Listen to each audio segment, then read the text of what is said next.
Herb. I am streaming successfully on Twitch on my Lume Pad.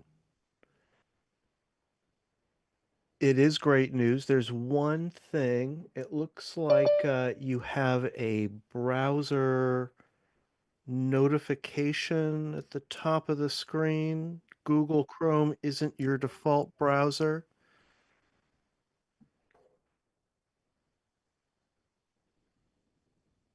Yeah, that's the only there. Perfect. Um, it looks well, the title slide looks fantastic on the Loom Pad.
Are you hanging out the window?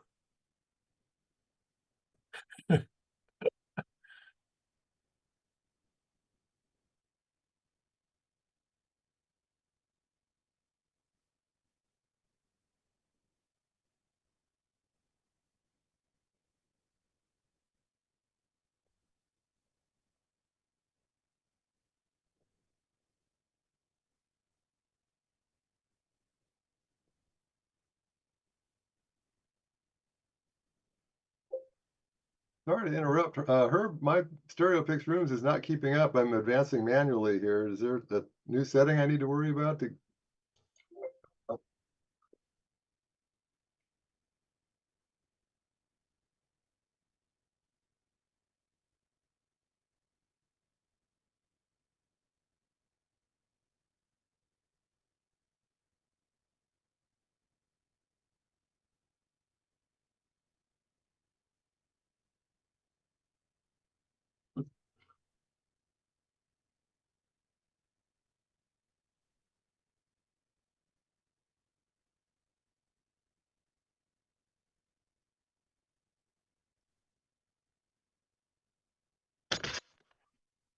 Huh. Okay. I've never had trouble with that before, but it's not moving ahead each time here.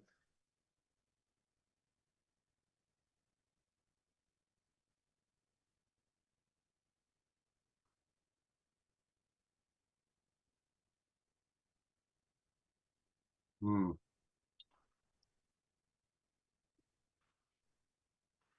Seems to be working for me.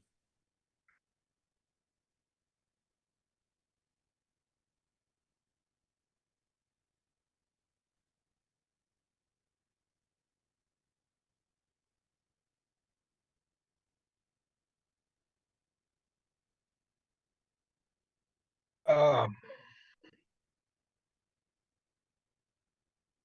yeah.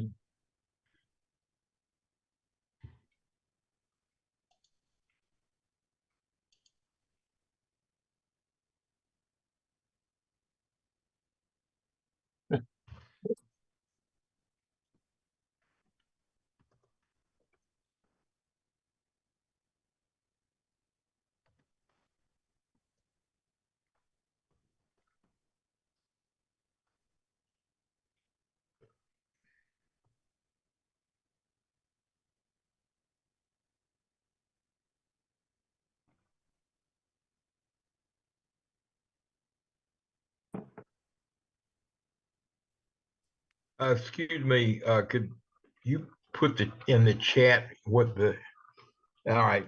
There Okay, you go. thanks. Got it.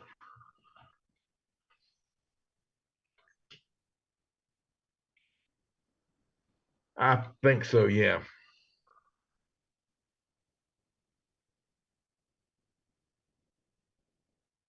Thank you.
Hmm.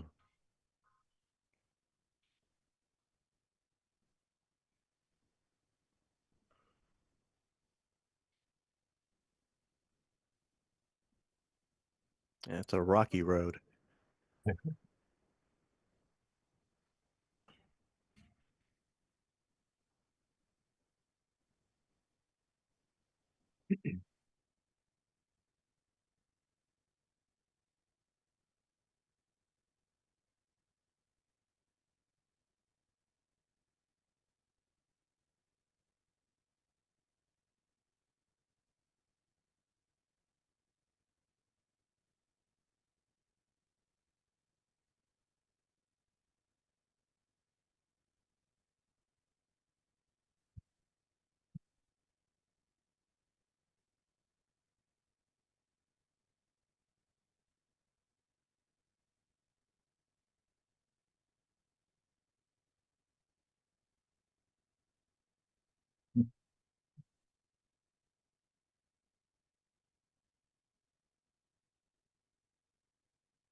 Woo!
All right. Good evening, everybody. My photos tonight, I took over a long range of years. This, I think, must date from 2013.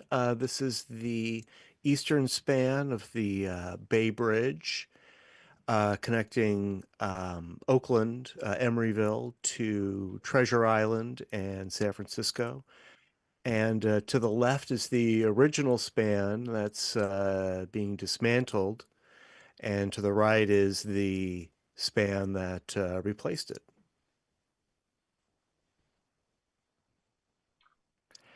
Point Richmond is neighborhood in the city of Richmond where I live, and um, this photo is actually many elements that I put together. I had the camera on a tripod, and I just wanted every element to be in there. And um, I think, maybe I should have added something because most people just overlook this photo. It's one of my favorites.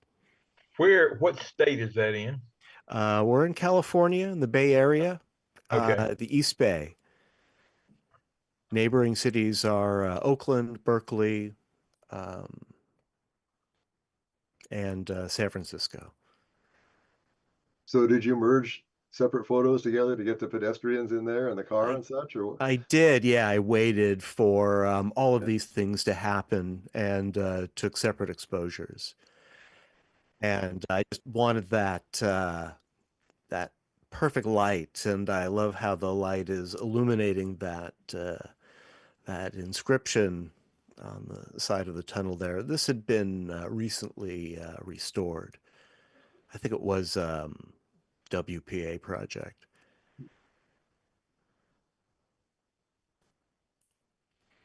And here's another shot of the eastern span of the Bay Bridge, and it's a single tower suspension bridge. There's probably a specific name for that. But it's a beautiful bridge, and I was taking a hike along the temporary path that had been installed during the construction of this. I'm going to revisit it again this coming Saturday.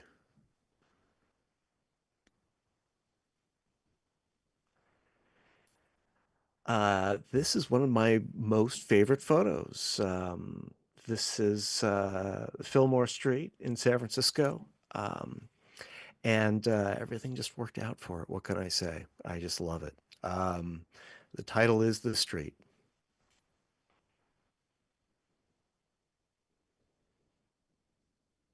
That's right. Well, it's a great subject for 3D, if nothing else.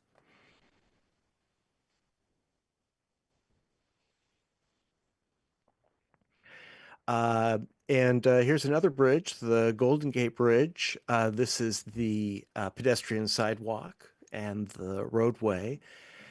And there are nice cutouts to get great, unusual views like this. And I took this the Saturday before last. So you weren't hanging over the bridge to take this one. No, no, they thoughtfully built these little balconies. It really is such an engineering marvel. There's so much to admire about it, and you can tell the designers knew that because there's so many viewpoints and scenic spots. Um, it's really a bridge you must walk across if you ever have the opportunity. Hey, Matt, aren't those nets down there to catch the suicide people? Yes, they are. And those were recently installed, took several years.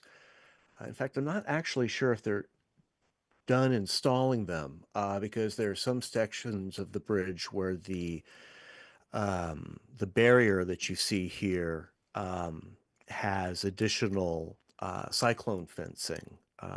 So I think they're still installing it, but that's what it is, yes. In fact, you can see there's a blue phone sign, and that's specifically for assistance if you're contemplating suicide. Those nets would probably also catch stereo photographers who lean a little too far over the railing. It might happen. It might happen.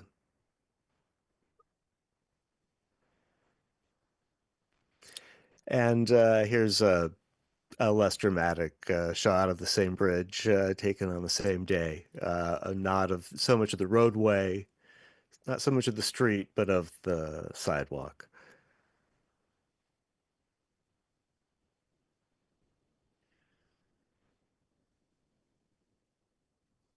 Yeah, it's a very sturdy barrier for sure. How far is it to walk across the bridge? Oh, how many miles is it? I forget exactly how many miles it is, but it took me, well, I think it took me 45 minutes to walk back from the Marin side to the San Francisco side. That was walking at a steady pace. I meandered for a couple hours on the way there, and on the way back, the light just wasn't as flattering. What amazes me, being from the Midwest, is the fact that the skies are blue. Out here, the skies are gray flannel from about November through middle of March. Yeah, that's something that's kind of special about the Golden Gate Bridge and the Presidio nearby. They're somehow always just enshrouded in this fantastic weather, no matter what time of year it is. And where I live, maybe 10 miles away, it was gray, overcast, not nearly as photogenic.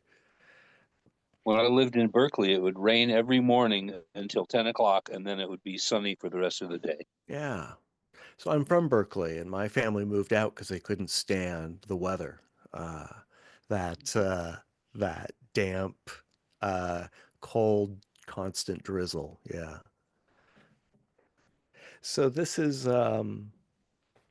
I think there's some humor in this cyclist on a lift bike riding past a parade that's marching down the street, and he's riding down the bike path.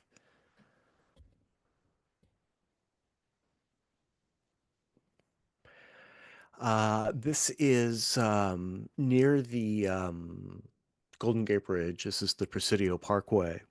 And I was shooting something else that was underneath it. Photos I'll show at a later meeting. And I was struck by this Colossus and got a nice hyper shot of it. There is more detail in the dark shadowed spots, but I intentionally brought that down. I wanted it to be a little bit foreboding.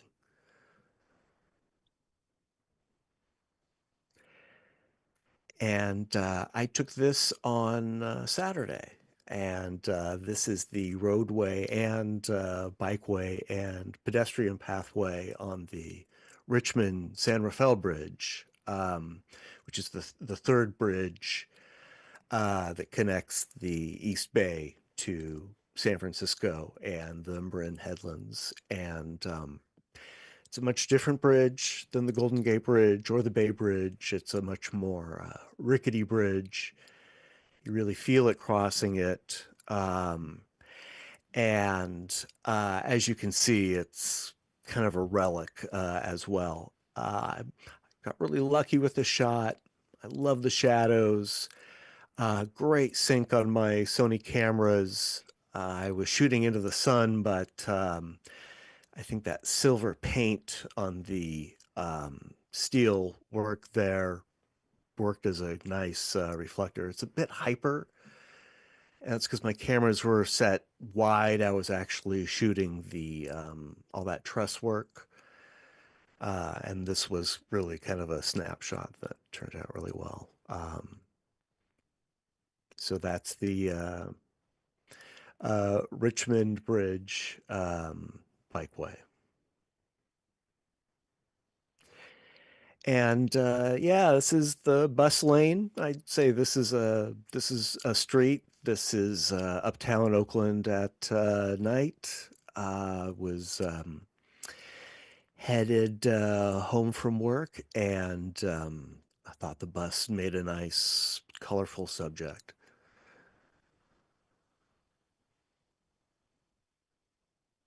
Thank you.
Have to get out Google Maps to figure out where those were taken. Yeah, those were very nice. I'd love to see more. Hopefully he's watching on the YouTube video.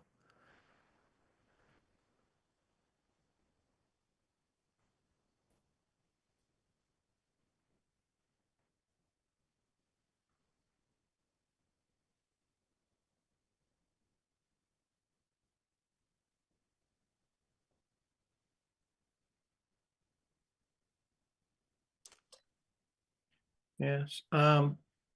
This is Pompeii, a street in Pompeii that was buried in ash in 79 AD because of eruptions from Mount Vesuvius.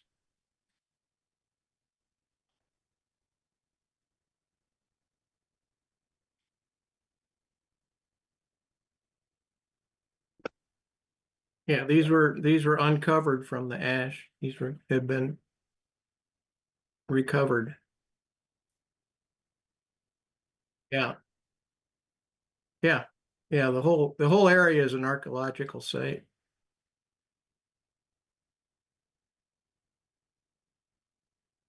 Well, check out this next one. So you can kind of see some, I think those are like wagon tracks there. And if you look at the top of the stereo, there's some, those are little steps, or big steps, I should say, that people used to cross the road because they used to flood these roads to clean them. And when it was wet and muddy, you would go across on those walking stones. Looks like a good place for David's four-wheel drive vehicle There there. you go. And this isn't really a road, but I kind of thought everybody might want to see some of the body casts. These are from Pompeii. So when they were digging up Pompeii, they could tell a person had died. There was a space in the ash, so they would fill that up with plaster, I guess, or whatever, and make these body casts of the cavity there. Kind of gruesome.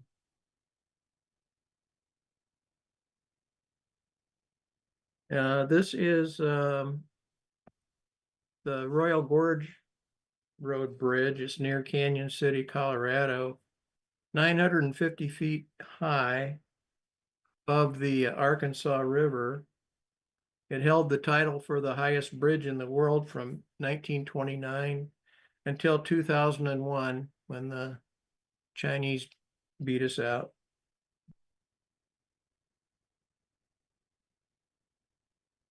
This is called the Women of Achievement Bridge. It's in Des Moines, Iowa. Goes across the Des Moines River.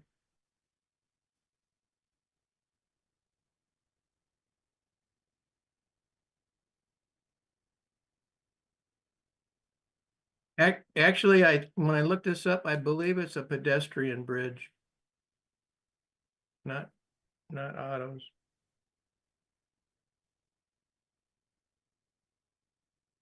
And this last one is just a I don't know, quaint little road in France.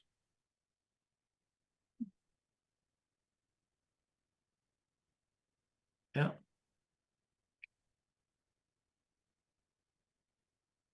Okay, there's Route 66.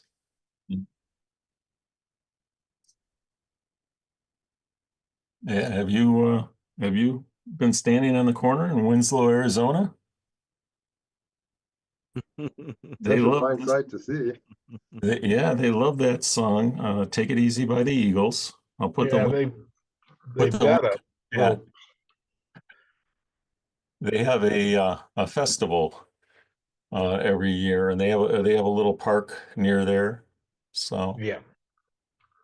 but yeah, I looked at it's on Wikipedia if you want to look at it, and so they have a very similar picture on Wikipedia.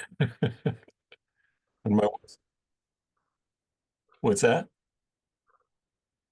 No, not in 3D. That is true. And this is some big sequoia redwoods, California, near San Francisco. Matt can probably tell us exactly where it is.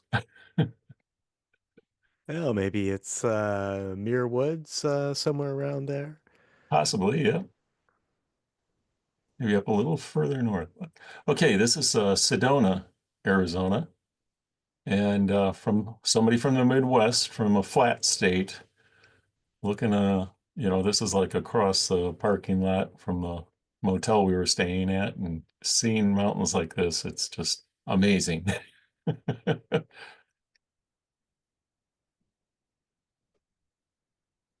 And this is from Zion National Park and in Utah.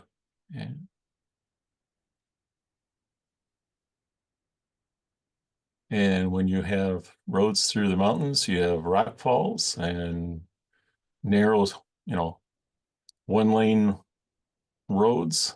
It's probably cheaper to put up traffic lights than it is to clear off all the rocks.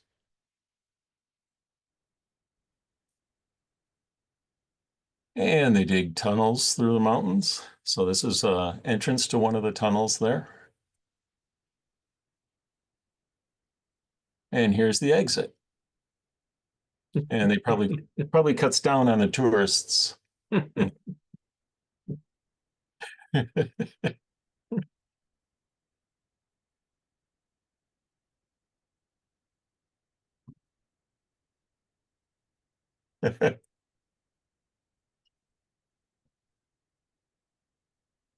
And you go up in the higher elevations and you get a little snow. So that's fun to check out. And here everybody recognizes the international warning sign of snakes with hats, right? And that's it.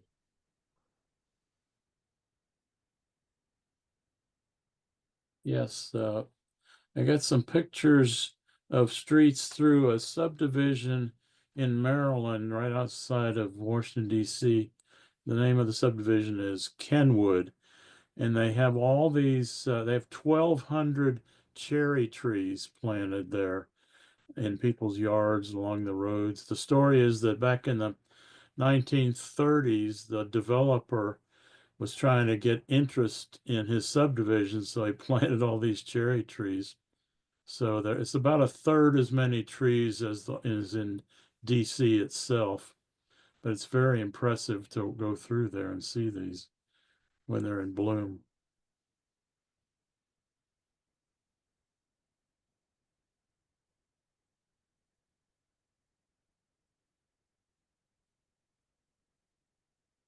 Now, I don't think these trees even have fruit on them. I don't believe the ones in DC have either. They're just ornamental.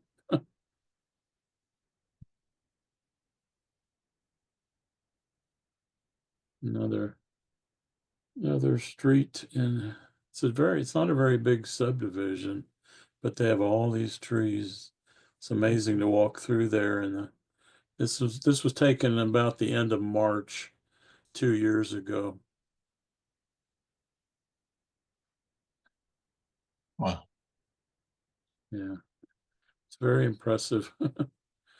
It's Now, how long? different than going to the ones in DC, because the ones in DC are all along the that tidal basin there near the monuments. It's very pretty, but this time in this subdivision, they're right over your head, and they're on either side of you. They're in everybody's yard. It's amazing. Now, how long do the blossoms last on the trees? Is it like Depends weeks? on the weather. They can last a couple of weeks if the weather's good, but if it rains or there's a big windstorm, they'll knock them down. Yeah. Oh, what's the name of the city again? It's called Kenwood in Maryland. It's actually part of Bethesda and Chevy Chase for the cities in Maryland. It straddles the line between them. But you can Google for Kenwood, Maryland, and there's articles about it.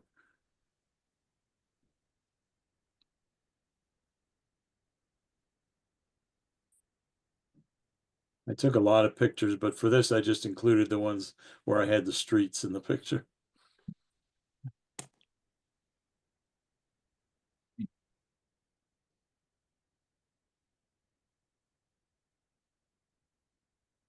Yes. Hi, guys. Whenever I visit a city, I always try go around and taking pics of streets and roads is one of my favorite things to photograph. This is from the Buffalo NSA convention. Next.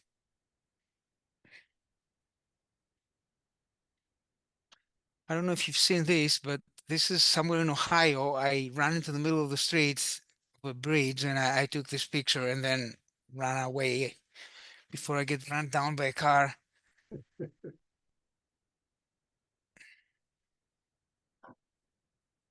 There is one on the side. If you look on the right, there's a pedestrian, but if you want to get the view through the bridge, I guess you have to go inside the bridge.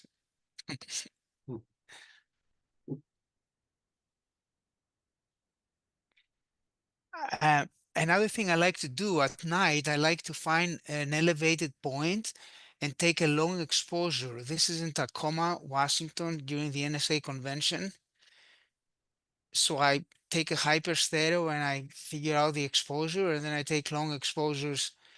And the best time to do that is like an hour after sunset, when if you do a long exposure, the sky is not totally dark. It looks dark to the eye, but in a long exposure, it looks deep blue. How long of an exposure was that, George? Maybe 10 seconds. I just Okay. play around.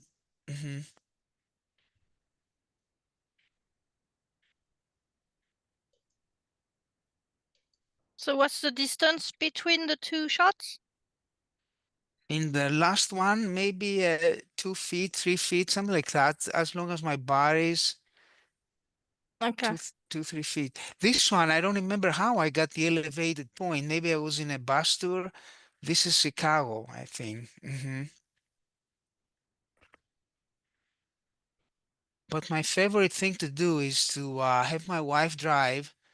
I don't like to drive, so my wife always drives, and I sit in the passenger seat with my twin cameras and just take pictures of the streets. This is approaching Chicago through the highway.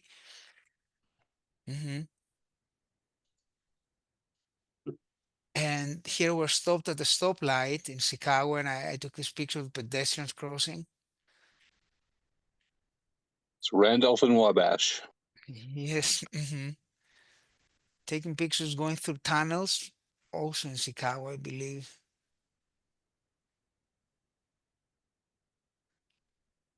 Yes, this is a problem. You have to keep them clean, yes. And this was twilight. So I like to photograph the traffic, the big trucks going between the truck. I think they make interesting 3D pictures. No, now we're in Utah, I think. And long highways.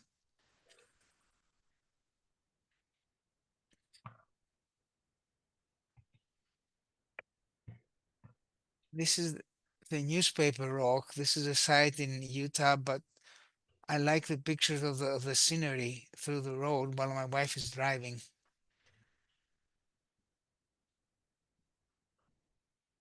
There's a sign that says cow crossing. In the next one, actually, there are cows crossing the road. So, yes. You've done very well avoiding reflections. I've done some 3D video while driving down the road, and reflections on the windshield are always a problem for me.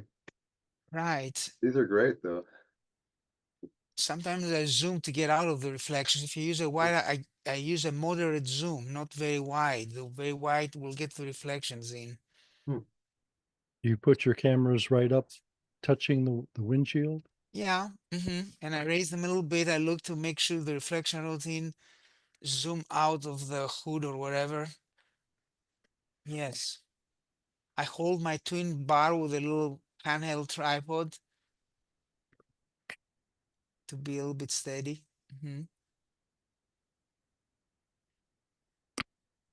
There's another one from Utah.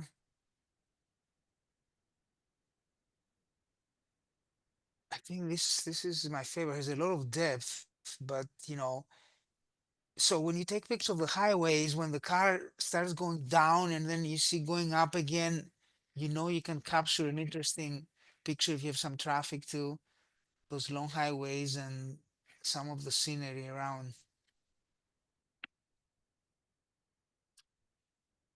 Yes, it's a hyper.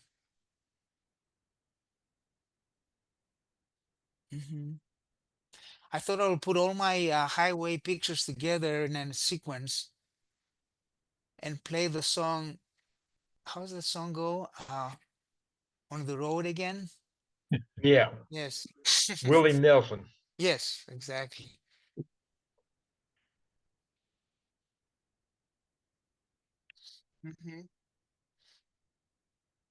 Yes. Here we are. This is Siskiyou Street in Portland. It's corner of 76th.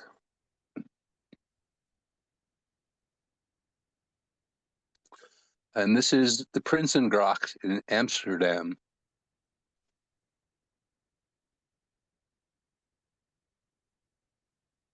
And this is 102nd and Halsey in Portland. Yeah.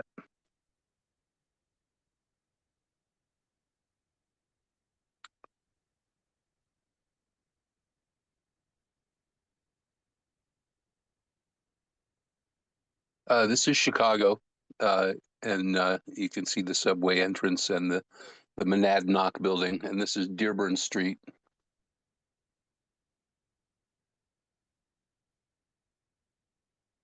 And this is the road leading up to the ferry in Amsterdam to go to Amsterdam North.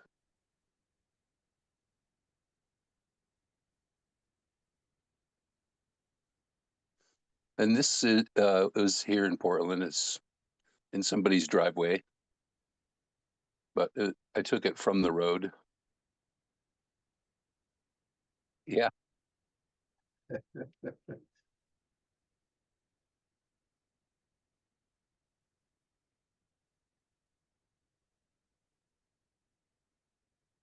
Yeah, it makes it look like a fisheye photo, but it's not.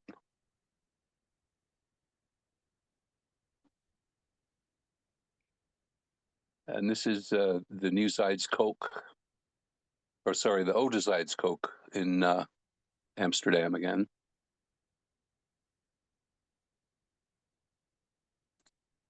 And this is on Sandy the Sandy Jug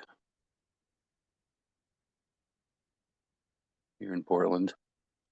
Nice rainbow there in the background. Yeah, I got real lucky with the light on this one.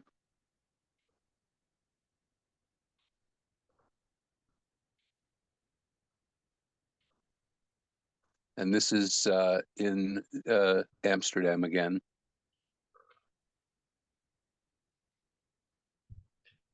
And this is in The Hague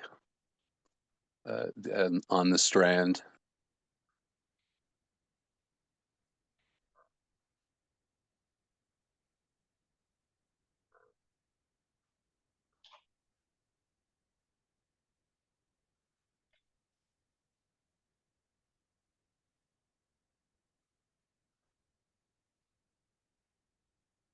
Yeah, yeah, it's the same photo. This is the original that I used to make the one that you're talking about.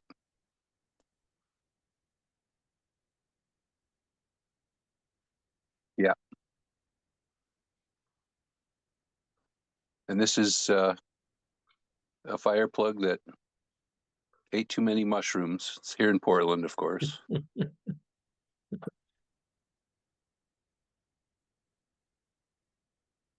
And this is a squirrel, and you can see Siskiyou Street, the actual street there behind him. And this is Amsterdam in the Leidsestraat. I like the way the movement of the tram gives you a blur, but then you get the clear reflection in the window as well.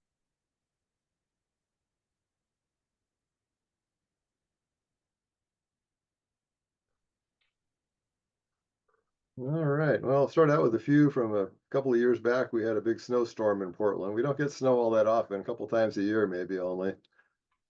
But it kind of turns it into a winter wonderland when it does happen. We had a pretty good batch of it in this storm.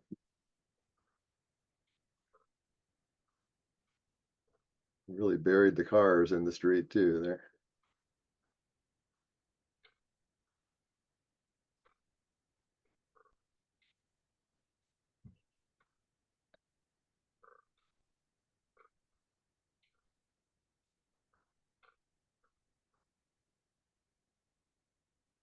Yeah, yeah, it is kind of in that area, I think. Yep.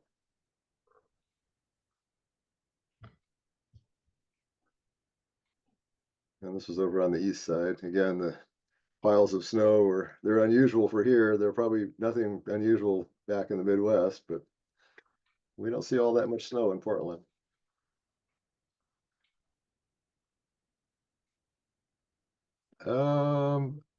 This is kind of over in southeast, like around 21st or 17th, somewhere around there.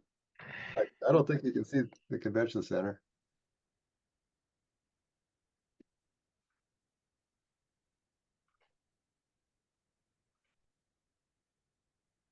It looks to me like 11th Street, where it turns into where it kind of ends there. Yeah, I think, yeah, it probably was 11th or 12th, a little south of Powell, maybe.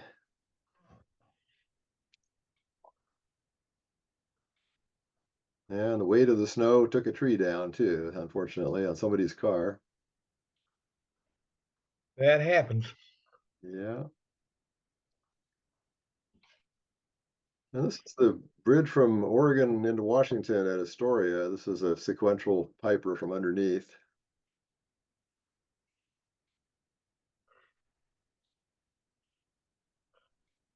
And the bridge, just parallel to Boulder Dam in Nevada. You used to have to drive over and across the dam and off the other side to get through that area, but they built this big bypass bridge several decades back, and it's really up in the air. So this looked like a good shot to be looking down in 3D. Yeah, I like that one. What kind of camera did you use for that? This would have been just a Fuji W3. Okay. And several years ago, I was run into a head-on collision. My car was the maroon one there. Lady turned in front of me just as I was coming through an intersection, so we collided. So I didn't have a 3D camera with me. I had to do some sequential shots with my phone just to record the events there. So fortunately, no serious injuries, but the car was totaled though. Usually vehicles like that have the lights cycling, flashing back and forth. But they look solid there. How did you pull that off? That's a good point. I think on both of these, I may have had to clone in a light here or there so there wasn't rivalry between the two. Because you're right, the lights are flickering, sequencing different from one shot to the next. So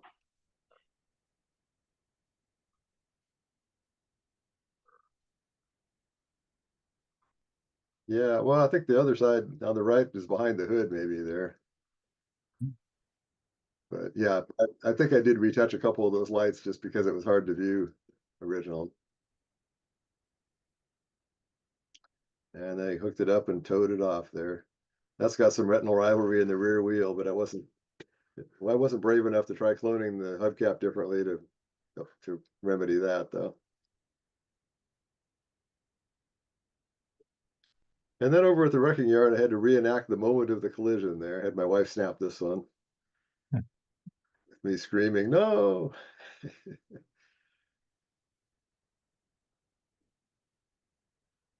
Hey, let's see, this is in Phoenix. We had lots of roads over there to look at. We were just taking off from the airport, so I shot these out the window of the plane we were in.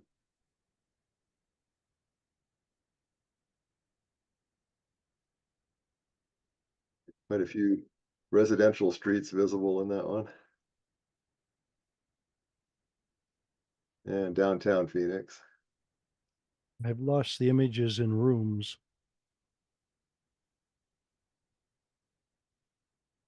Yeah. I just have the title rooms with a blank screen. I'll try it.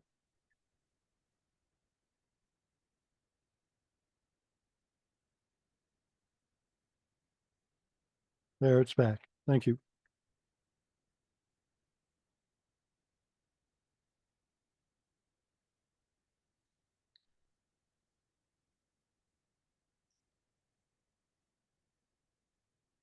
And this was in Ohio. We were walking over an overpass over a freeway and saw this giant arrow sign. So I, again, handed my wife the camera and said, here, take the picture. So I had to clown around a little bit in front of the big arrow. Yeah.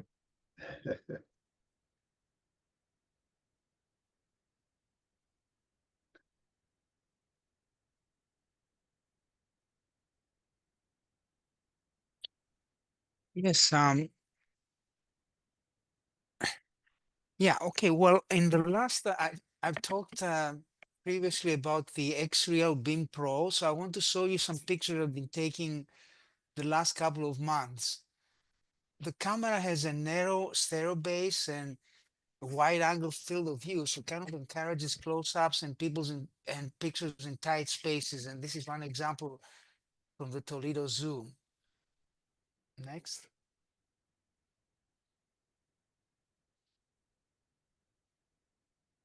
We had an assignment in Ohio called Sports and Games, so I took this close-up during Thanksgiving at my brother-in-law's house.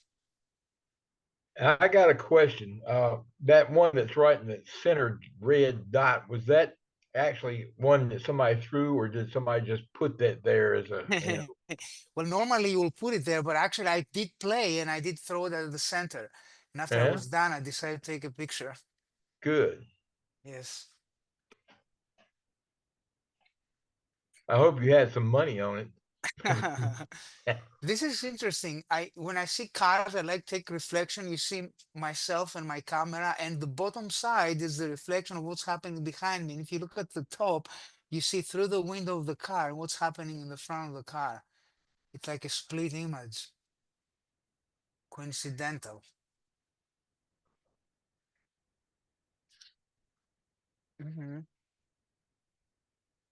So when I use the camera, I aim for creative compositions. Here I lifted, we're at the a beer festival, Oktoberfest, and I lifted the camera up and I took a picture of the crowd while they're throwing little shirts and stuff.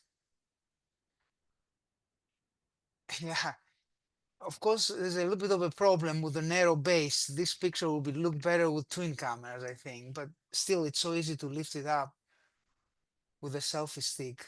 And of course, you can always put it at the bottom and take a picture of myself, my wife, and my sister in Chicago. I fire the camera with a remote I'm holding in my hands in a very short self-stick tripod that I always carry with me.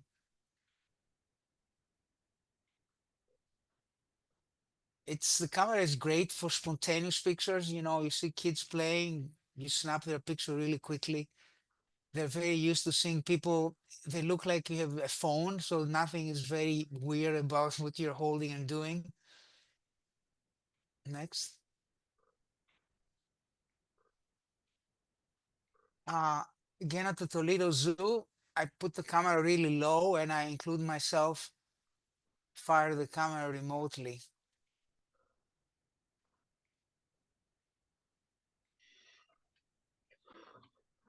Here is the family during Thanksgiving, our grandson, Theo in the front.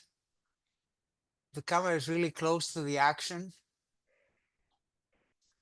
These are the kind of pictures. And even though the camera really is not made for close-up or portraits, you can get close and you can crop it, and the combination of the two will give you a pleasant portrait in 3D.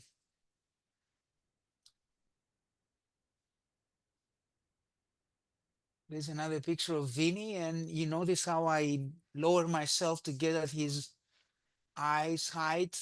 I think this works better rather than tilting the camera and looking down. Well, funny, the assignment was streets, and I like to run races, and this is from the Detroit Marathon. We're crossing the US to go to Canada for a few miles. And then the next one in the way back, we're coming back through the tunnel, and this is the point where they say one side is Canada and the other side is the United States, and all the runners, instead of running, they stop to take selfies at this point. That's the only day of the year you can breathe at that point. Yes. Did you have to show a passport when you came back across there? No, but in order to register, you had to provide your passport, make copies, download all the documents online, and they told you need to have your passport with you. And I wasn't going to take it. I said, nah, I don't think it's needed. And my wife and my friend, they insisted that I take my passport while I'm running. So what if it gets wet? What if I lose? I don't want, anyway, I carry it, but they don't stop really anybody. Something bad must happen to start checking things. Anyway, the camera also has good low light qualities. I think this is the light at the zoo, my son and his girlfriend, lit by the available light.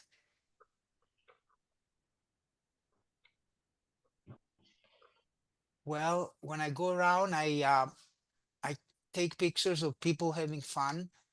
And basically, you can go unnoticed, you know, while if you carry twin cameras, people will look at you strange and they won't be spontaneous.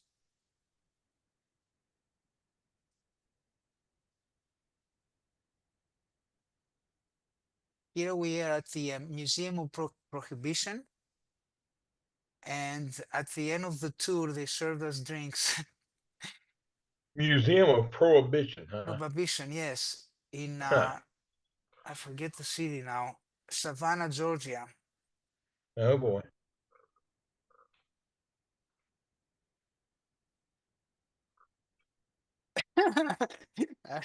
Oh, Carrie. Yeah, I don't know. Oh,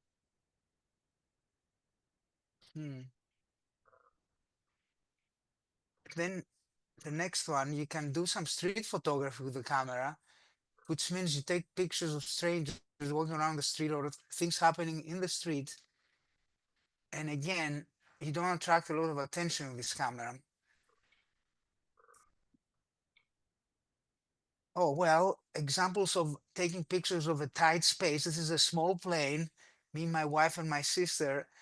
I did move the camera a little bit away from me. I'm not holding in my hand. I'm holding the selfie stick.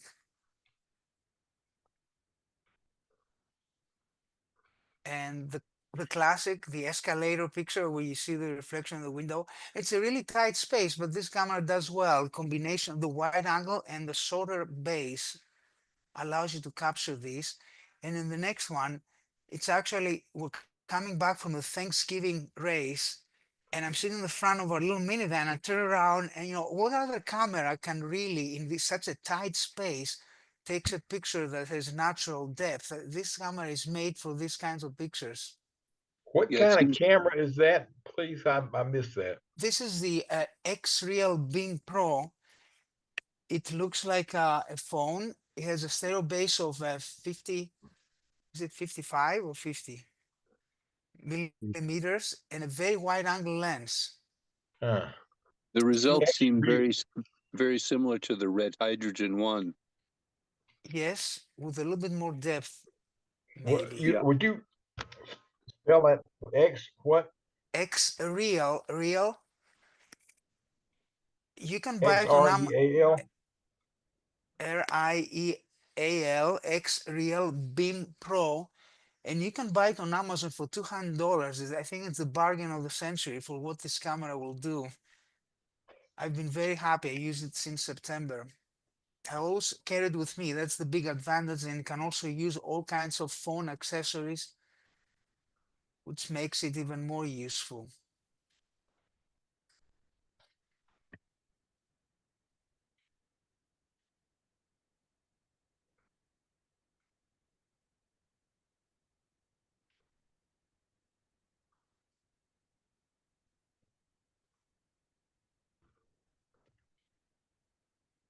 I just put the link to the X-Reel shop, and they have pictures of it and specs and all that. Be aware that they sell it as it's intended to be used with a pair of augmented reality glasses, but those are optional. I think they sell a bundle, but for stereo photography, you just need the camera, the Beam Pro, as they call Yeah, it. and the glasses aren't very high quality. I've seen them, and you're better off getting a real VR set of VR glasses. You'll get the same result on a better platform.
Good to know.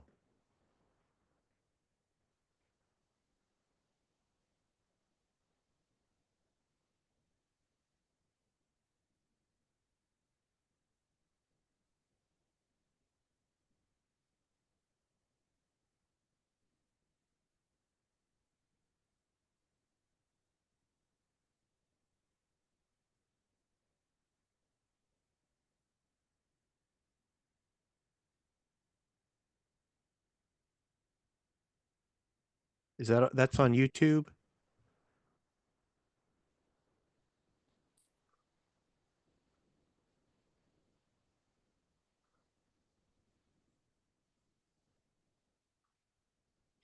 All right, I'll check that out.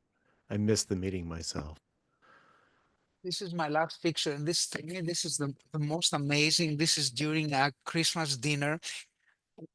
The side that the camera is sitting is just a wall with a big clock. All my years, I've taken these family pictures from the other side, so you have the picture and then you see the wall. But now, with this little camera with a very wide field of view and the narrow base, I stuck it on the wall. I fired it with a remote, and it captured everything. And it's a much more interesting picture of the house and the family and what's happening from the wall side. I'm really very happy by how this turned out.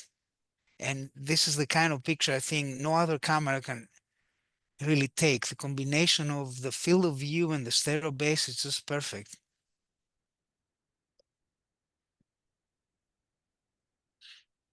Mhm.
And I should be a judge. You should see me as number 6 now.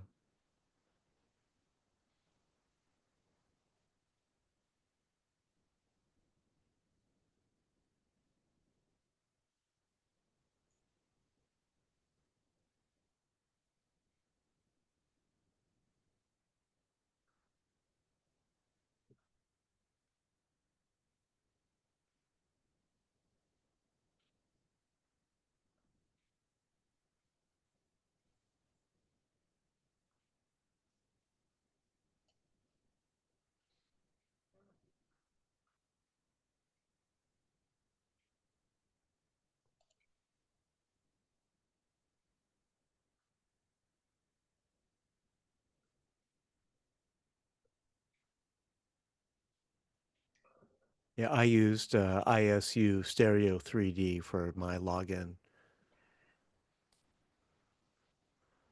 Might have to log out and log back in again.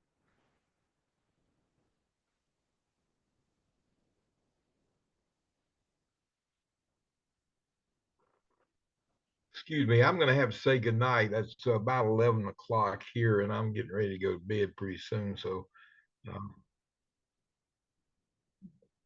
well, it was a good little meeting, and See you next time. Thank you. yeah.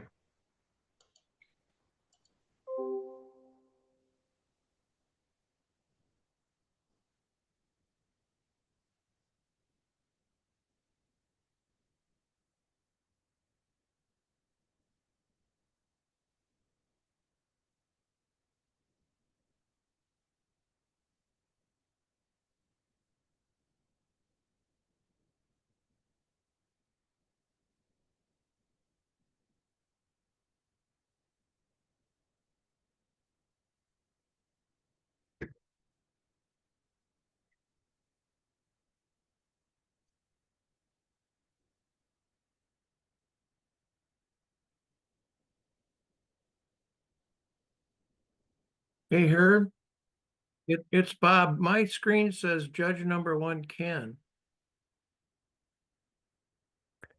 Mine just had that too, and I hit the log out button, and then I logged back in, and then it worked.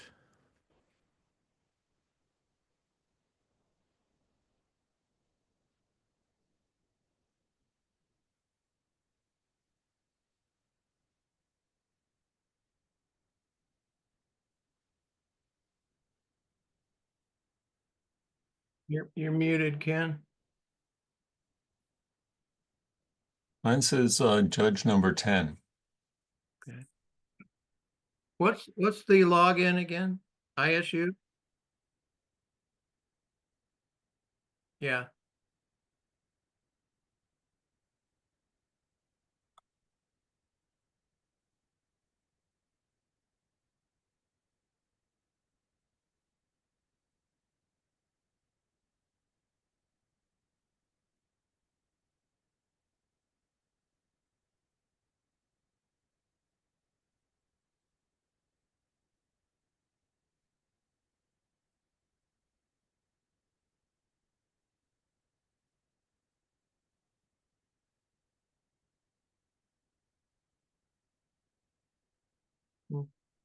I get the same thing again, so go ahead without me.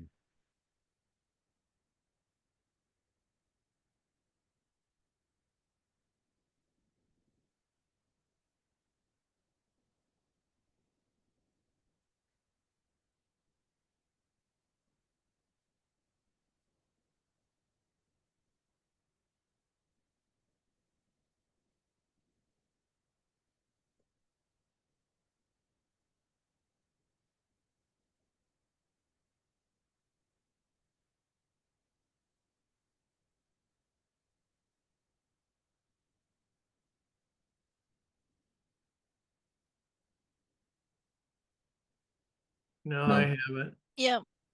No, I haven't.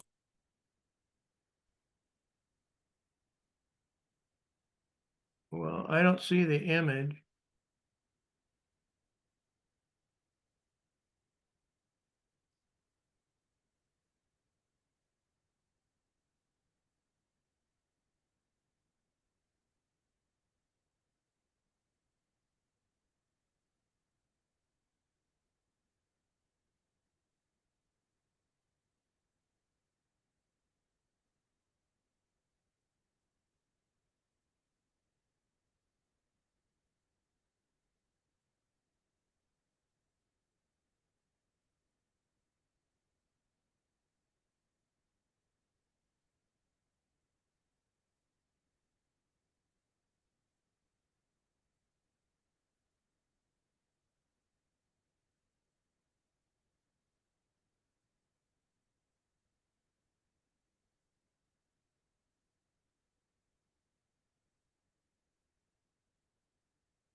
Yes.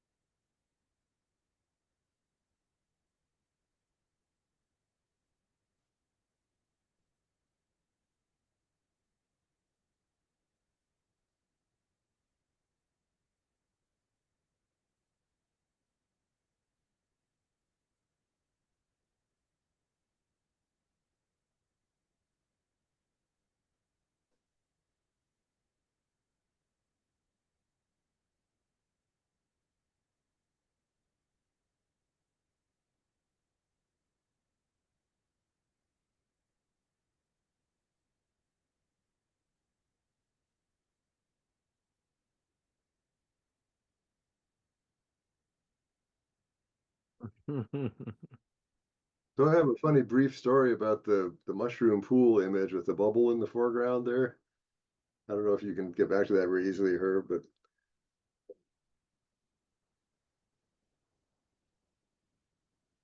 no.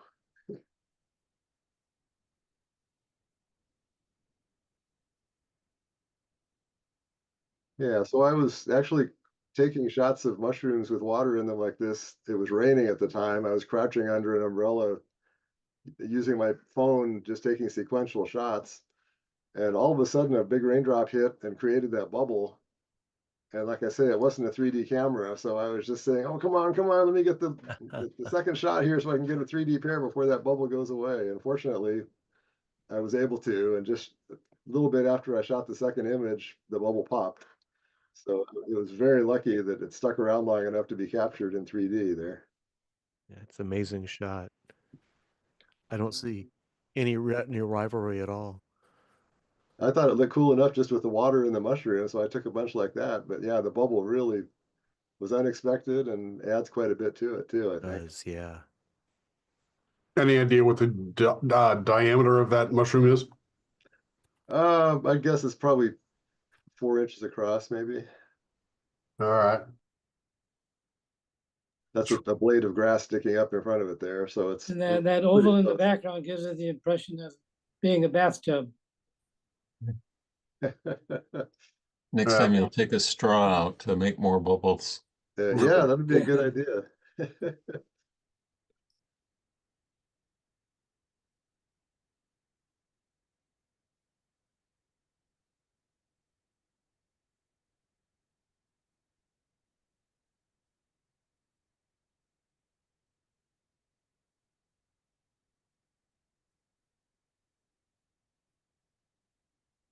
30th.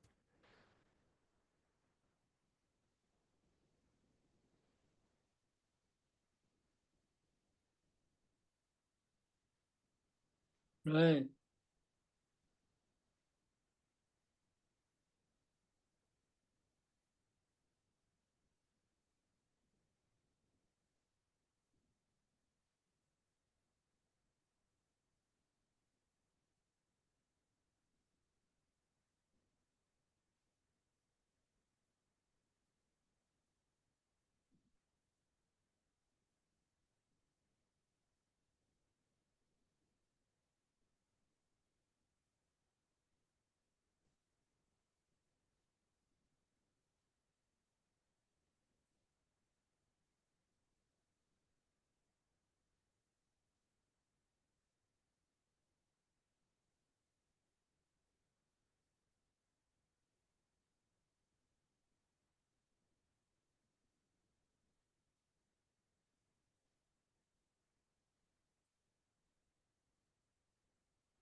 Yeah, I have to call it a night myself, but thanks and have a good night, everybody. Good night. Good night. Good night, Steve. Yeah, I'm gonna go too. I have to go to work unfortunately tomorrow. So it's only the beginning of the week. So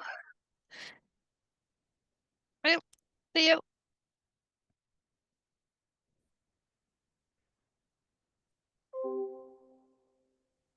I wonder if anyone has heard anything. I saw the Captain America Brave New World movie. I guess it was last weekend. Saw it in 3D, of course.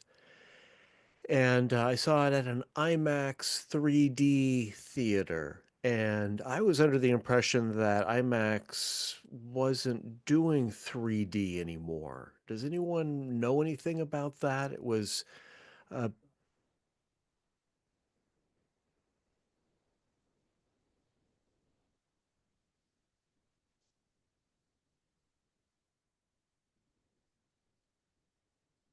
right.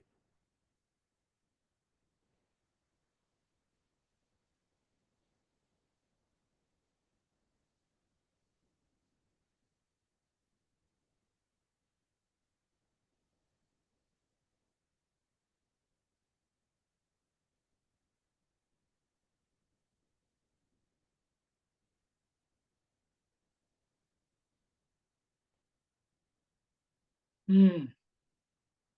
It was a great picture. They use some sort of a laser projector.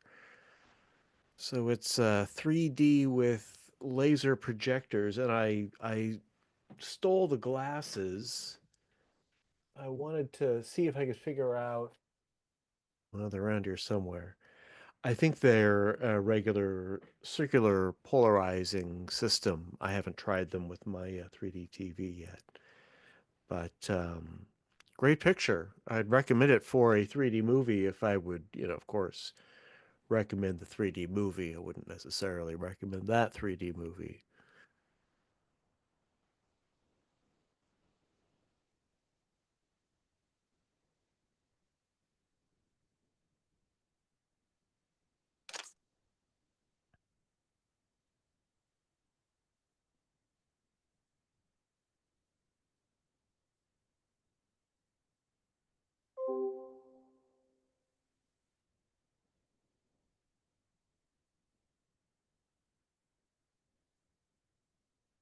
Mm-hmm. Yeah, those are nice.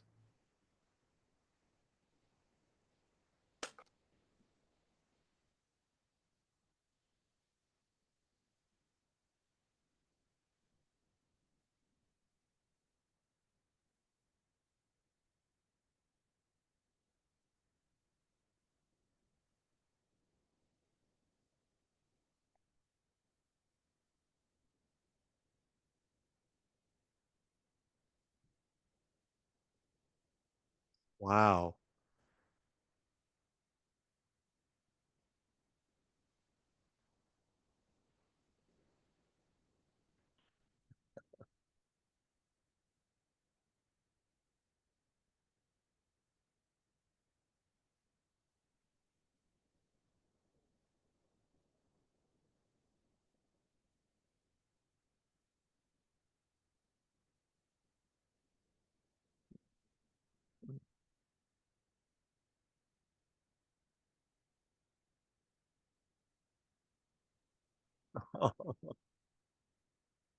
That's ingenious.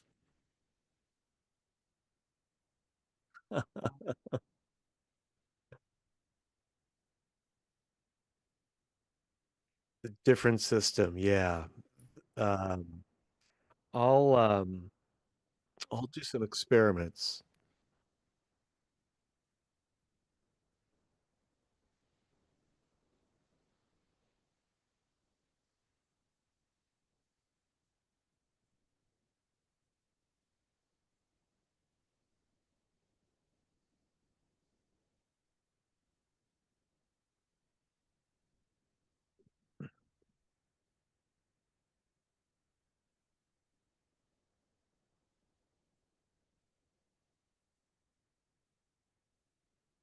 Right. It was just a 2D graphic of the seating layout, right? Didn't give you a 3D layout.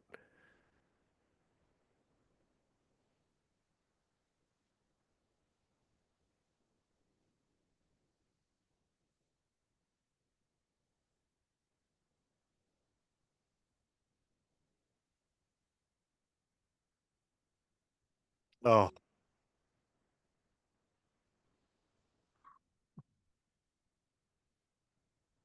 oh, sorry to hear that. Well, here in the Bay Area, we have some really excellent 3D theaters. The Grand Lake in Oakland, the Metreon in San Francisco. But we also have not as many as we used to. We have a lot of like art house theaters, older theaters.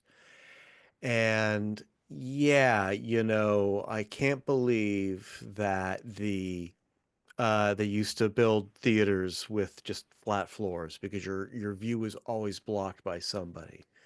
That drives me crazy.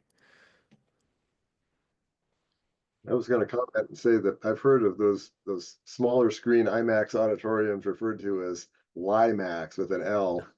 They're lying that it's IMAX even. Yeah, I remember the IMAX screen at the Great America theme park in the South Bay. Um, that was in the Guinness Book of World Records. It was, I think, a couple stories tall. It was gigantic, and I saw the space shuttle IMAX film. I saw one or two others too. The space shuttle one really stood out, but that was an enormous screen, like as large as a building. Incredible. That would have been in the early 80s, I'm gonna guess. Long time ago.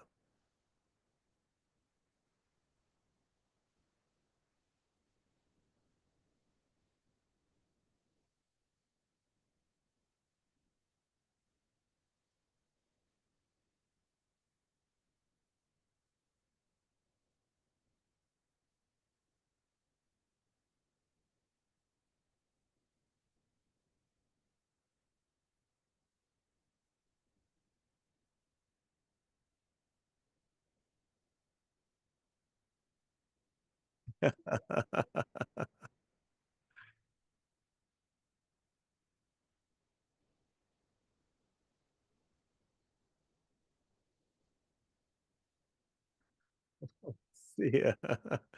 That's one way of thinking of it. Yeah.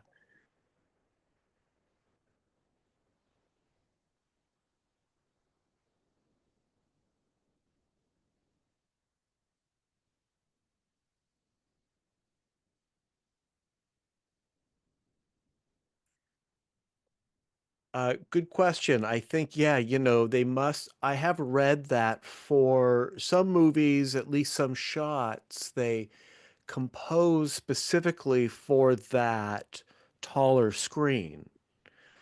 But I can't imagine that they're doing that for every scene in every movie when it's also going to be released in a, more standard widescreen format. And of course, 16:9 for HD TVs or 4K TVs. So yeah, they're not letterboxing stuff anymore, so they must be chopping it off.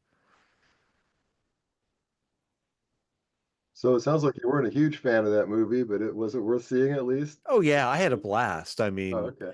I don't have any complaints. It's not something I would actually I would say, if you haven't already gone out and see it in 3D, then you're probably not interested in it anyway. For me, the only reason to see a movie like that is in 3D. So, I haven't seen it yet, and it's because it's been out for a couple of weeks. I probably missed out now because it seems like the first week around here they run it in 3D, and then yeah, you're out of luck after that.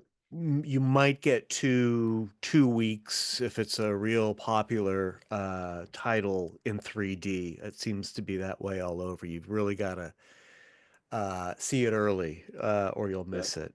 And they don't release them on disc anymore. So it's really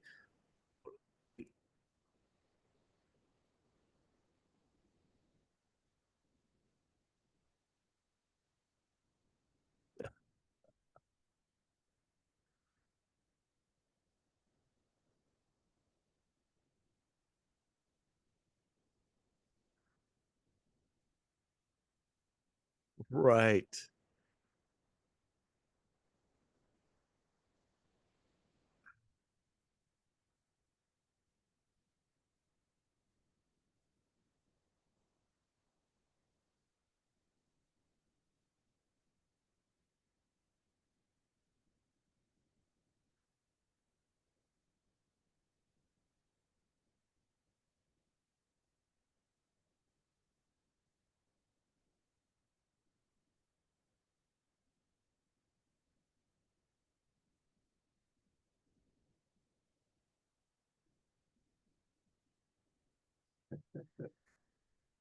Well, we got to support the 3D titles. They give us so few now.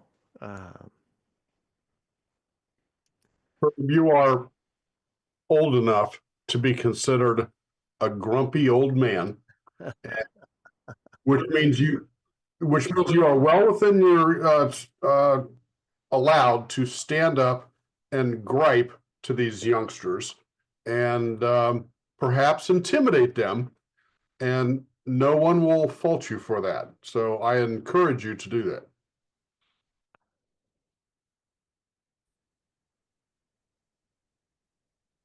Herb, you might try, I don't know if you have one, a 4DX theater.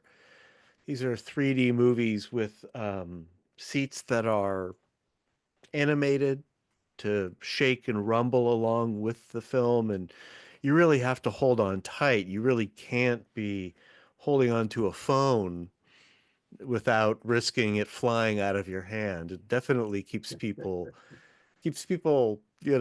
focused on the film. You can really get shaken up in some of these, but Does an anybody know if we have experience. that in Portland?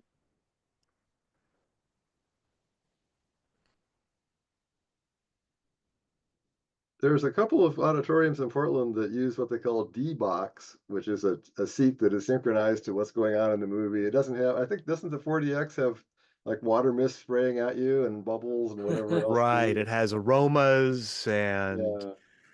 So I don't think we have water any of those. effects. It has air effects.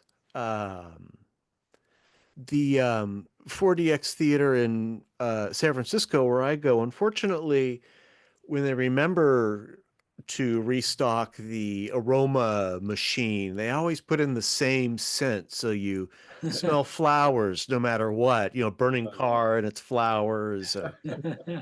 It's Fun.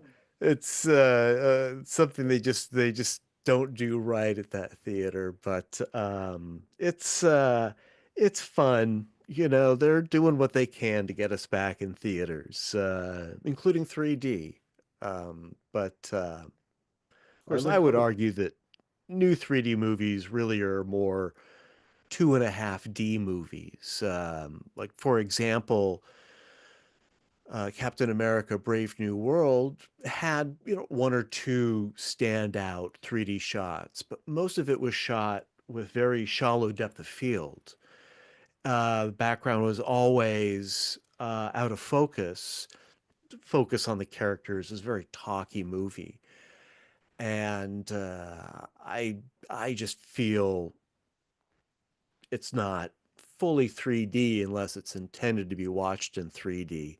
These are 2D movies that are converted to 3D, but they're not really thought of as 3D movies, I think, when they're composing the shots.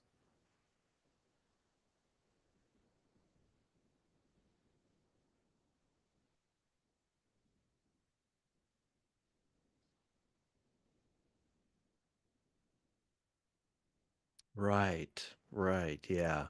Especially modern 3D films. Very, very few are actually uh, 3D, primarily. I did look. For about 10 years, I worked at a children's science museum as a software and electronics guy. And they had the largest theater in Ohio, largest screen in Ohio. And while I was there, they converted to digital. It was not IMAX, but it was a 3D cinema. So they eventually partnered up with National Geographic. So we got all sorts of 3D National Geographic stuff, a lot of David Attenborough. So it was kind of my habit to go out on my lunch hour and catch those 45-minute movies. And it was just a wonderful perk of the job to be able to catch all that. Unfortunately, COVID came along and theaters like that were just not appropriate for COVID. Well, hands-on science museums were not appropriate for COVID. So they shut all that down, and unfortunately they don't do that anymore. But it was a great perk of the job while it lasted. Yeah, what a great experience. And those are 3D forward. Those are made to be exhibited in 3D. Yeah, nice experience. So in answer to Jim's question, a year or two back, I did look into whether there were any 4DX auditoriums in Portland, and I think Seattle was the closest for those. The Clackamas Town Center has some D-box seats, though, the ones that move without all the aroma and that kind of thing. And I don't know if there's any on the west side of Portland or not, but I know Clackamas Town Center cinemas do have some D-box seats in one of their auditoriums. So you ask for that and pay a little extra, huh? I'm sorry, what's that? You'd ask for that seat and pay a little more? Yeah, you do have to pay a little bit more. They actually have a control on there that you can dial up or down the intensity. And Huh. my wife says, "Oh, I don't like this much. I'm going to dial it down." But I told her, "Hey, I'm paying extra for this seat. I'm going to put it up all the way." And Yeah. you really do move around through parts of the movie. So what do they call those seats? The letter D and then a dash and then box, BOX. If you'd like to get a little bit of that experience at home, what we had in our theater, we had this device called a butt kicker. Yeah. And this was a large, basically a bass speaker that mounted underneath the seats. And it would take the audio track from whatever's being presented, filter out only the bass stuff and amplify the bass into your seat, which would give you a pretty good rumble, Yeah. So Oh man. these butt kickers, I believe, were originally intended for drummers, for onstage performances where a drummer can't hear what else is going on in the soundscape. And so they would get the beat and the drummer could keep up with what was going on. Anyway, so for $100 or so, you can get that tied into your home theater system and experience at least one of the D's of those 4D theaters. Yeah. Oh wow. It's a lot of fun. I've got those here in my home theater, and it definitely adds an explosion or a gunshot. You feel it as well as hearing it in the sound system. It's fun to know about.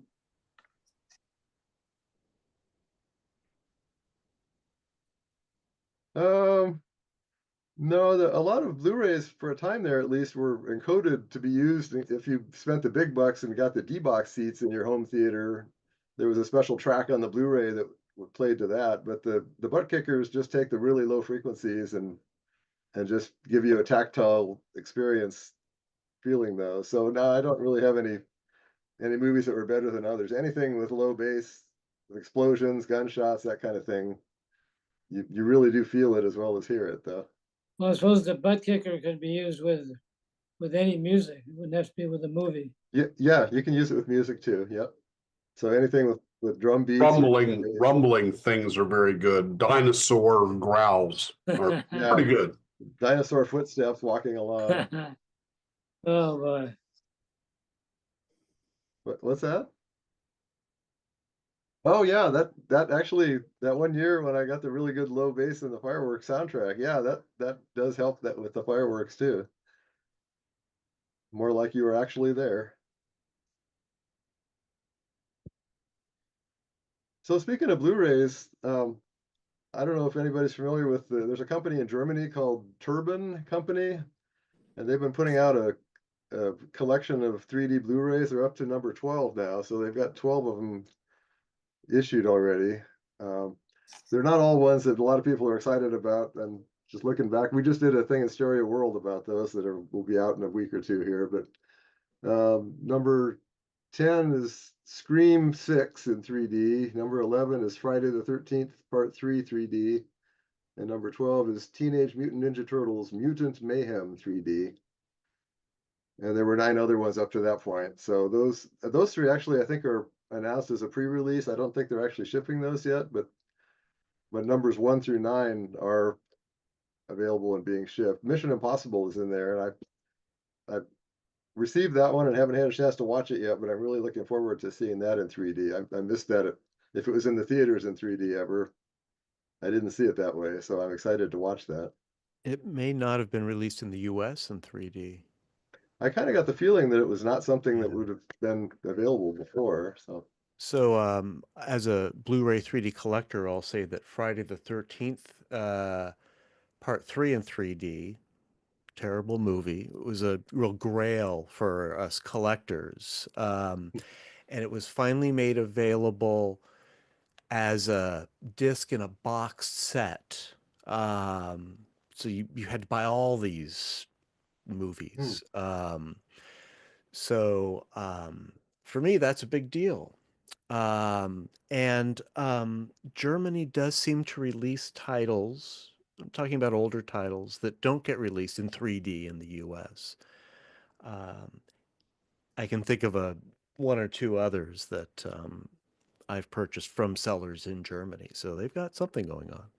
Yeah, they don't. This website doesn't seem to talk much about, like, for Friday the 13th, if it's been remastered or if it's been changed at all from what people may have seen before. So you're kind of taking your chances on the quality. But some of the reviews I've seen of the ones that are out, people are real happy with them though. Yeah, worth a gamble, I think. Yeah, let's see. It looks like the first 3 in the series were Jurassic World Dominion 3D, Minions: The Rise of Gru 3D, and I have seen that one. It's a lot of fun. And then there's one from DreamWorks called Bad Guys 3D. Mark, please put a link in the chat. Oh, yeah, let's see. Let's see if I can copy and paste here.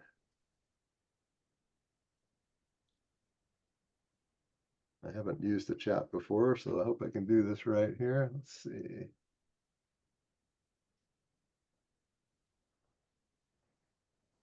Okay, there it is. It's Turban. Wonderful. Thank you. Thank you. Thank you. DE. And some of those, like the last 3 that I mentioned, and also the 3 that are available for pre-order. If you buy all 3 at once, you get a discount as well. So you save some money if you buy more than just a single title. Have any of the James Bond series been released in 3D? The most Anybody recent know? one I saw in the theater at 3D. So that, yeah, what was it? No Time to Die, I think it was called.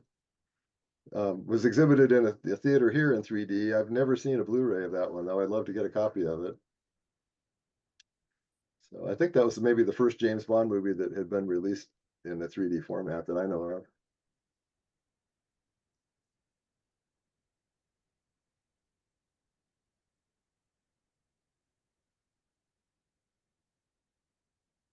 The current issue of Stereo World has mentioned in the New Views column about 3 of these Turban Blu-rays that had been released recently, and then the issue that's coming in a few weeks has more info about the pre-order ones and the previous ones. So check Stereo World if you're an NSA member. These ones from Germany, they're actual 3D movies. They're not conversions, are they? Well, they aren't converted by anybody in Germany. Some of them, I'm sure the studios converted. Well, yeah, okay, but I mean, they are theatrically. the studio movies. they're the original. Yeah. I mean, they Okay, get the there's rights some to the guy in studio.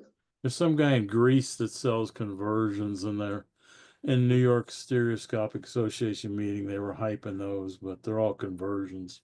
Oh, I mean, homemade conversions, yeah. not studio movies. Yeah, well, Okay. these are all from the studio, and they have you can have a choice of German language or English, and actually the slipcover for the disc, it's double-sided. One side is in German, the other side is in English. So if you prefer one language over the other, you can turn it around in the case so that it reads in English if you want to see the English. But yeah, they're Great. Okay, they have thanks. English and German language too. So I David, have wonder you- if anybody has seen a movie with John Baptiste as the narrator, and it was about music in several cities. And as the airplane, I saw it in Victoria. As the airplane comes into the city, you see the city in 3D. They must have mounted cameras on the wings of the plane. Huh. And what movie was that again? I don't remember the name of it, but it was about the music scene in several US cities. Oh, And they'd fly into the city and then they tell about the music there. Hmm. Then it's narrated by John Baptiste, who was the music guy at one of the night shows, Mm-hmm. one of the evening shows. Hmm. I would love to see that again. That one doesn't ring a bell with me. We saw it at the BC Museum in Victoria.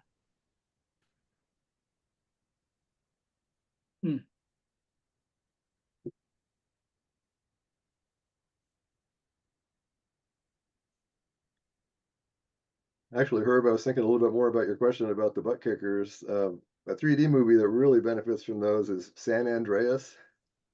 The whole thing is about I massive bet. earthquakes, and it really gets the room shaking when the when the earthquakes kick in there. You think it's a real earthquake? Yeah, if you weren't sure, yeah, you could almost mistake it for that. Yep.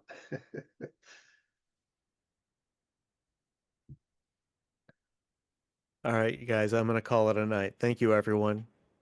Really enjoyed the slideshows. See you next month. Good Good night. night, Matt.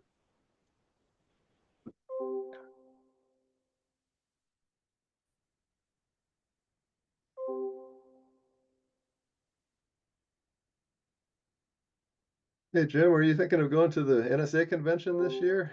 Yeah, I think I will. I've kind of been toying with the idea of flying back, and I've got relatives in Wisconsin and Illinois we might drive around and visit with afterwards, so I may end up back there too. I have relatives in Michigan, so I have similar thoughts. Oh, okay, yeah. All right, well, maybe I'll see you back there. Would you be traveling alone?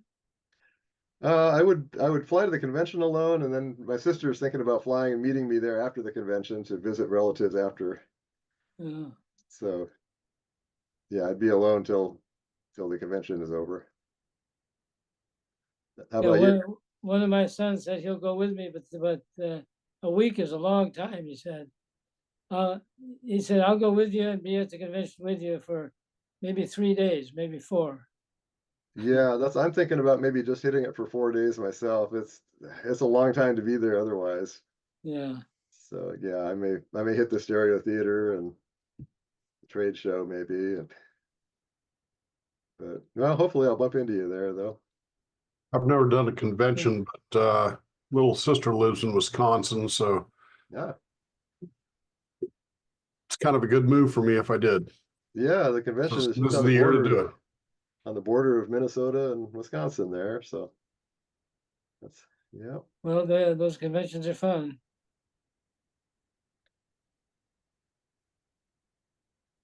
All right. Well, I'm going to sign off too here. So good night, everybody. Good night, Mark.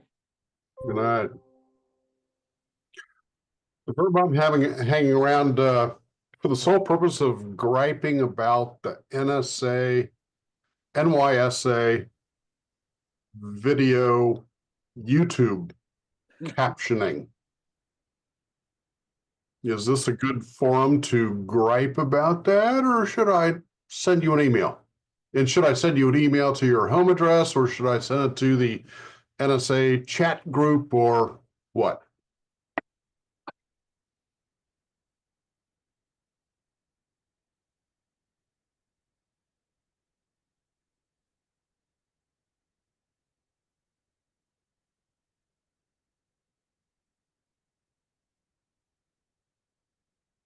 It has to do about the closed captioning.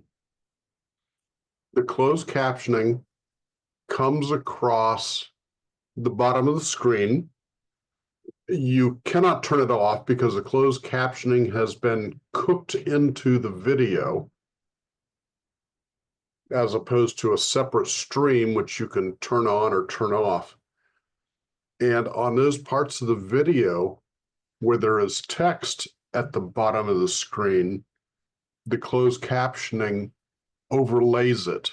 So it would be very nice to be able to have that closed captioning presented as a separate, and I don't know how this is done on YouTube, but if the closed captioning could be sent to YouTube in a form that could be turned off, that would be wonderful.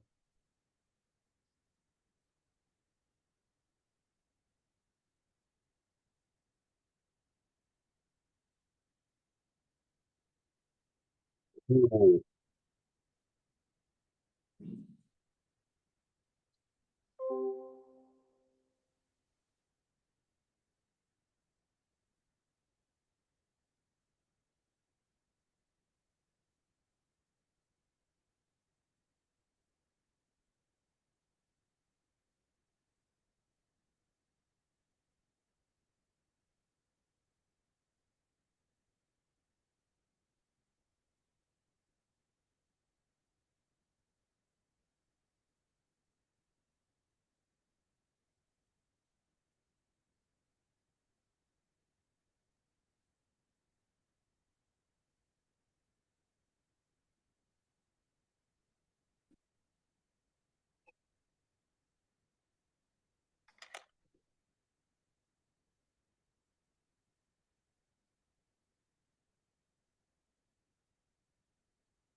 I think that the people that are attending the session live would really not have a impactful opinion because they're there and seeing it and really don't need it in real time. An experiment I have not tried yet is to run whisper over the captured video and then see what that produces in terms of a text string, in terms of an SRT file or a VTT file or whatever those subcaption or those closed caption files can be, and see if those match up with what shows up with the Zoom. You're saying that what appears on the screen, what's baked into the video, is produced by the Zoom stream?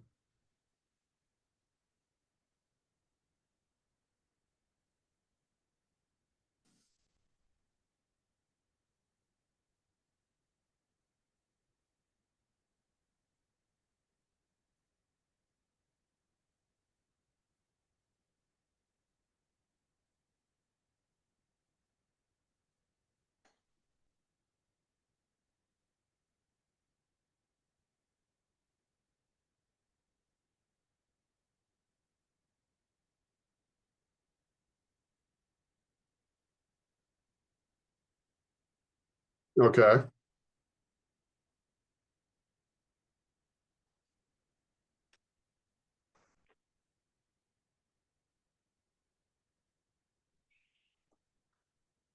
I've never created or uploaded anything to Zoom or to YouTube, so I don't know what that process is or what that mechanism is, but it would be nice to separate that so you could turn it off just in order to see.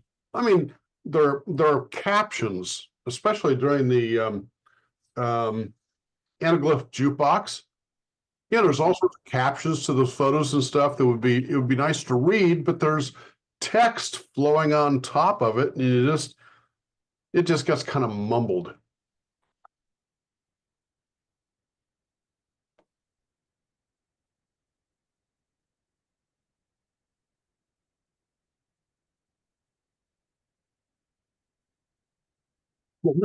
I figured you're the technical guru these days.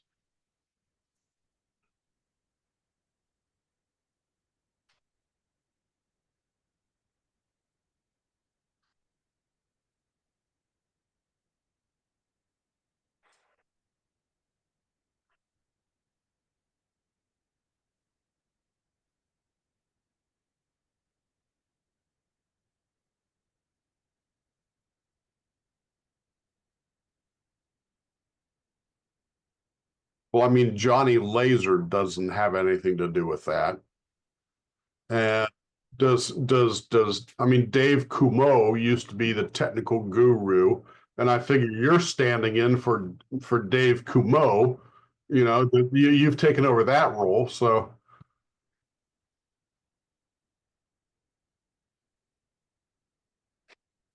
Okay, okay.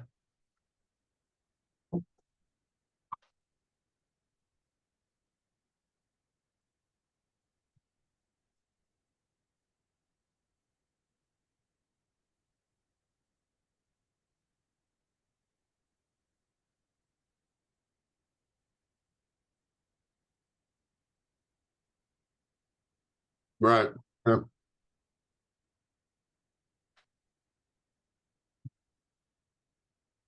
Okay.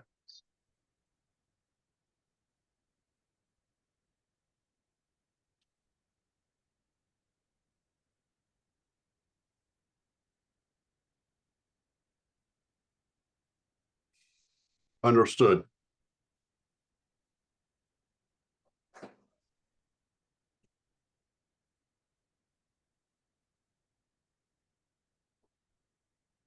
I will do some tests, converting the audio with AI Whisper to generate a text file,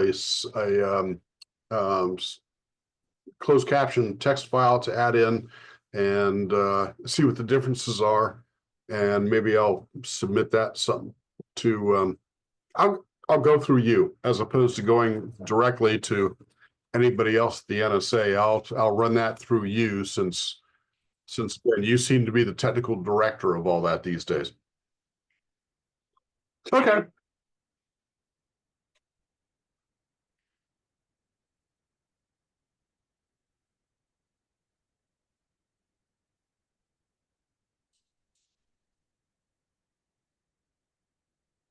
All right.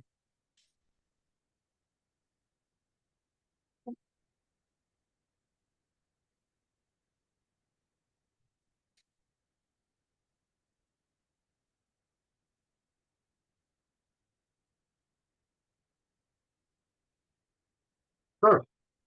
Sure. Yeah, it's a great idea, but it has a few little drawbacks that people may want to consider. I have another question for you if you have a moment.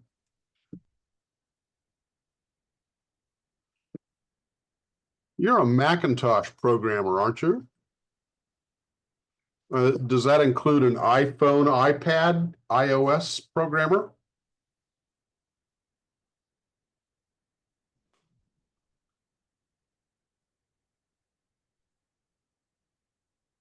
I'm a software guy from years and years ago, starting out with Z80 assembly language from way back when, but I never ventured into the Apple side of all this. I have an application that I use on my iPad frequently, daily, that is a way to turn on remote computers. It is a Wake on LAN. And And I hate to say this because it makes me sound like a lazy, privileged white American male, but it takes me like 5 mouse clicks in order to generate that wake on land signal. You have to say, I want to run this application. I want to run it. I want to do this particular function on this particular IP address. And I want to start it now. And I want to say go. And it's like 5 mouse clicks to get there. I would like to have an icon on my iPad screen where I click it and it just does all that. And I haven't found a way to doing that with macros or any sort of automation in order to get through that, to just send out that stupid magical packet, to the other computer to say turn on. Have you ever done anything with networks at that level? Squirting out little packets.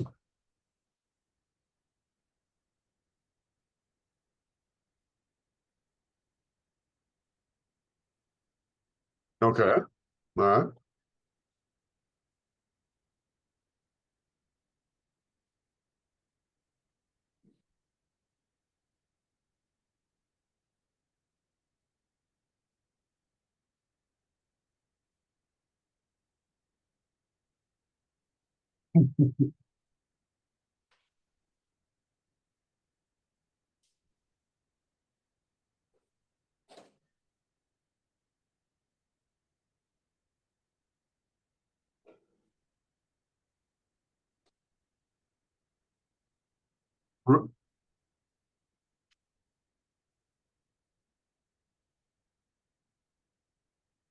Sure. Yeah.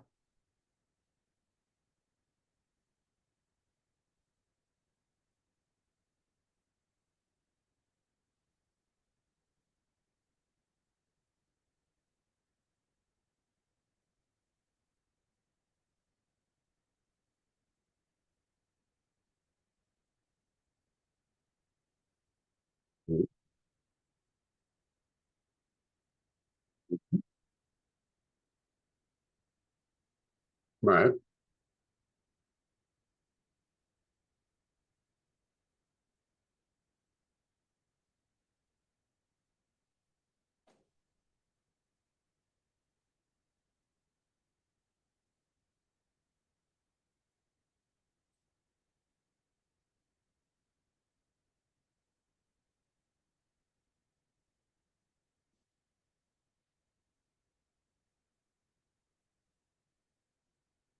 Right.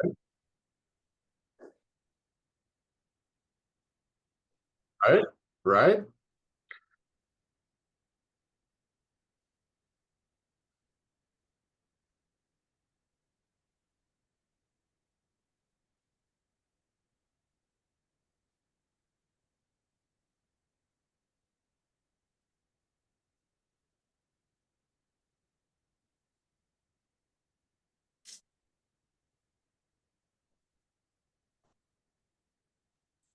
And that didn't get any traction. That sounds like an incredibly useful program.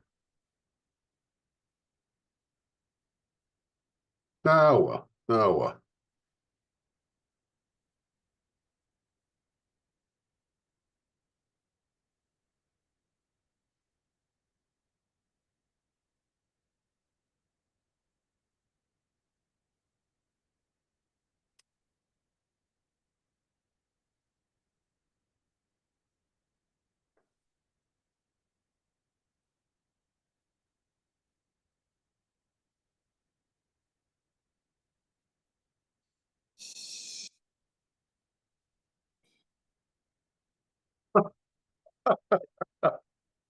Cool. Yeah.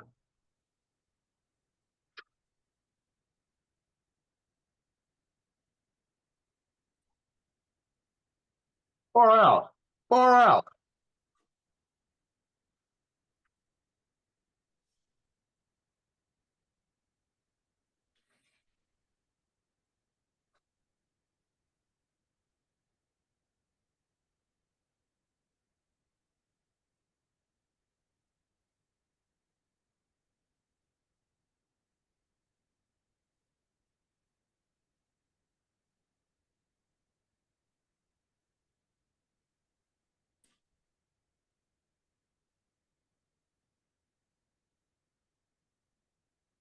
Well, I'm gonna go look for it. That sounds like a lot of fun. I don't go to a lot of live sporting events, but I know some people that do, and that might be a fun one to pass on.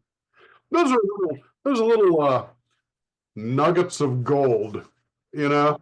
The whole software world's got all sorts of flaky software and big important software, but every once in a while there's just this little nugget of gold that people in the know have a copy of.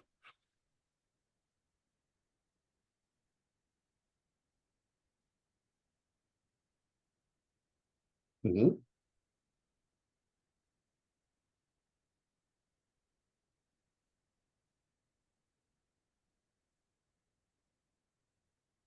Right.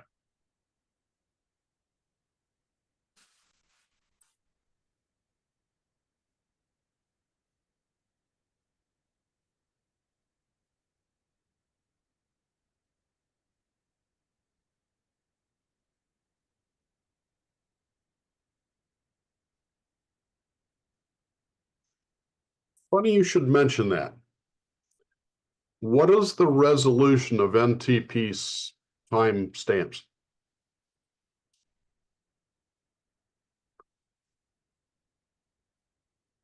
Big fractions or small fractions? What I was thinking of is synchronizing two cameras via NTP, so that your trigger would say, take a snapshot at the next timestamp, whatever that timestamp would be, and then both phones would look at the NTP timestamp and then synchronize their shots at that timestamp in the future.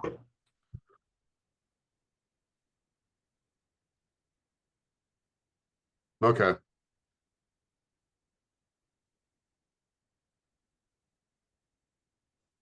Yeah. Yeah.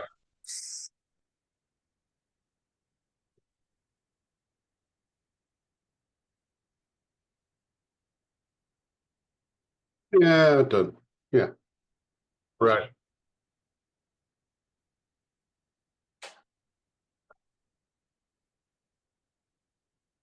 Okay. All right. Well, yeah, but I just didn't know what the lowest sync rate was on that. So,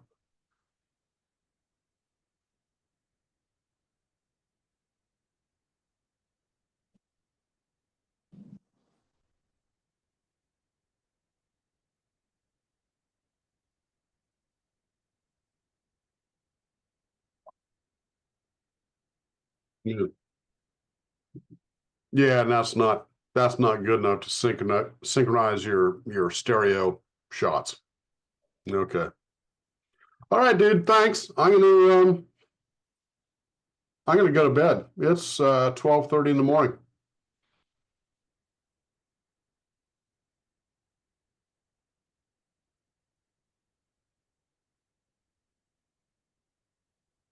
All right, thanks, dude. Appreciate that. Good night, Herb. Yeah, good night, Jim. Good night.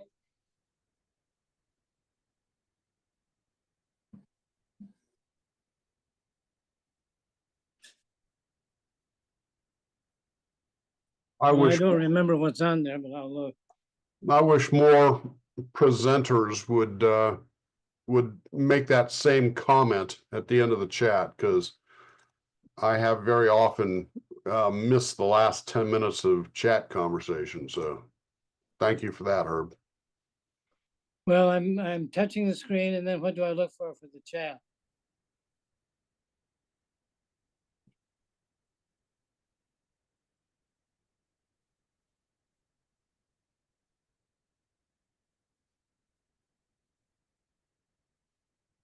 On mine, it's up at the top. It's the three buttons up at the very top right. Three dots? I don't Three see dots.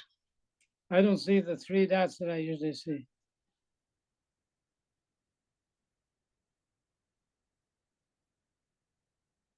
Oh. Oh. Well, other times I've picked up on the chat. Well, I don't recall anything that I needed, so I'll let it go. All Good right. night, Good Herb. night. Thanks for running the meeting and all. Thanks for all you do, Herb. Are you going to be willing to be president again? Good. I'll That's an vote for you. easy in. I'll vote for you. Good night.